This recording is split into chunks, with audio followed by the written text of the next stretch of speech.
want a government that is responsive and honest, that works for the many and not just the few, then we have to get out there and vote for it. Welcome back to Takeout. That was a very recognizable figure, former President Obama, rallying with Virginia Democratic candidate for governor Abigail Spanberger Saturday. Something he has not done for Zohran Mamdani. But sources tell CBS News Obama called Mamdani and praised his campaign this weekend over a private phone call. Joining me now, Faiz Shakir, who served as the campaign manager for Bernie Sanders' 2020 presidential campaign. John McCarthy served as senior advisor in the Biden White House, and longtime Republican strategist Erin Maguire. The family table is absolutely full. It's great to have you all here. Thank you very much. I was going to go this way.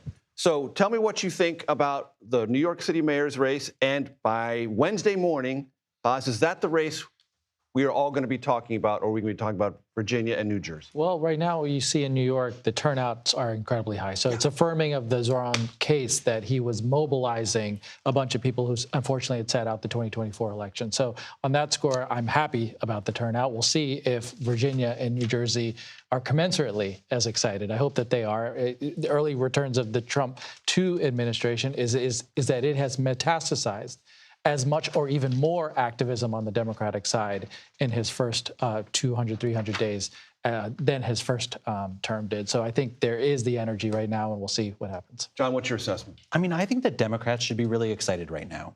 And part of that is because what we're witnessing firsthand is a generational shift in the Democratic Party, not just in the age of our candidates, but actually in how they're talking and what they're talking about.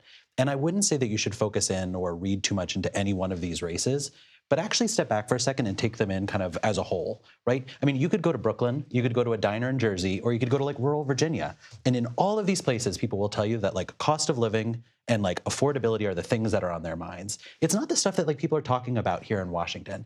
And that's the stuff that's been occupying the Democratic Party for far too long. And when you talk about a generational shift, as someone who was close to the Biden White House, was that something you were unsuccessful in resisting or should have been paying closer attention to maybe 2 or 3 years ago? I mean, I think that each and every election has a different question, right? And I think after Trump won, one of the questions was about stability and returning to norms. And I think President Biden was very successful at that. And, you know, this election is now going to be about how do we carry out a new kind of Democratic majority? How do we restore all of these institutions that have been torn down by the Trump administration? And we need fresh eyes for that. We need new solutions, because what voters have been telling us time and time again is that Democrats have not been providing that. Erin? I think for Democrats, and what I'm looking at coming out of the election this week, is the civil war that sits within the Democrat Party. And you asked about the New York City mayoral race specifically, and I can use that as a microcosm. Just look at Hakeem Jeffries, Chuck Schumer, and Barack Obama. These 3 men have each handled Zohran Mamdani's campaign differently. It took a lot of twisting, and a lot of arm pulling to get Hakeem Jeffries to endorse Zohran Mamdani as the nominee. And that's as far as he went. And then he said, well, he's not the leader. He's not the future of the Democrat Party. Kind of side hugged him in, but still wants to keep distance. You see Obama, who's choosing to go out and campaign with Spanberger and Sherrill, what you would consider— Mikey Sherrill in New Jersey, Mikey Sherrill in New Jersey, you would consider more moderate, older school-style Democrats versus what you're seeing in a Zohran Mamdani, who's more reflective of the Democrat base. You see him doing that because you see Obama trying to use his political leverage to try and signal to the party to try to come back from toward the middle, away from Mamdani. And Chuck Schumer not doing anything at all. And Chuck Schumer staying quiet because that Democrat base in New York City that kicked Andrew Cuomo out, that told Eric Adams to go pound sand, is the same one he needs in a primary base to be able to get there. This is what is going on in the Democrat Party right now. And so Republicans will talk about Zohran, not only because he's a communist and a socialist and everything he will do, his policy positions in New York, but because of the fractures that so intrinsically sit within the Democrat Party, that fracturing is the opportunity for Republicans, because that fracturing is showing up not only in Democrats' approval ratings, which are some of their historically lowest, but also in the generic ballot looking at the congressionals. When Senator Sanders was with me earlier in the show, he said there is a divide within the Democratic Party about this energy, youth, and attitudinal approach to affordability and the like.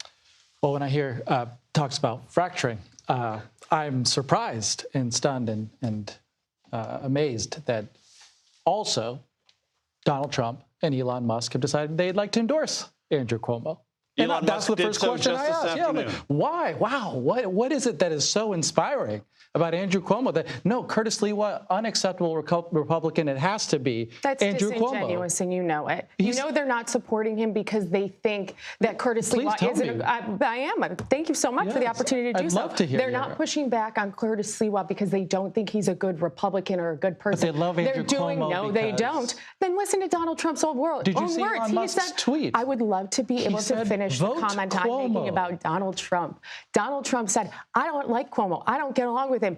But he is playing political calculus and math. That is what they are doing. They are not supporting Andrew Cuomo because they like an Italian who was a former governor of a state who not only tanked the economy, killed people in nursing homes with COVID-positive patients, but was run out of office for saying he was Italian and sexually assaulting people. A lot of this is the politics of old age, right? Like which former politician is endorsing which current politician. And outside of conversations like this is the only table that people are sitting and actually caring about any of that.